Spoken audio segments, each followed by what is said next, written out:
চলো বন্ধুরা, আবার চলে এসেছি আজকে লাঞ্চের মেনু নিয়ে। তো মাও চলে এসছে দেখাতে। তো চলো দেখাও আজকের মেনু কি আছে।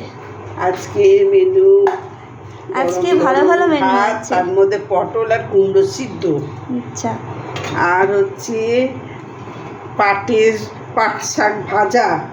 এটা পাট শাক, এটা পাট শাক ভাজা, এটা লালতে পাতার ঝোল, লালতে পাতা। আর কিছু তো হয়নি, মাছের ঝোল। মাছের আরেকটা হয়েছে দেখাও, আলু দিয়ে মাছের ঝোল। এটা আলু দিয়ে মাছের ঝোল, কচুরলতি চিংড়ি দিয়ে। এইটাই ভালো হয়েছে, এটাই দেখাতে ভুলে যাচ্ছে মা।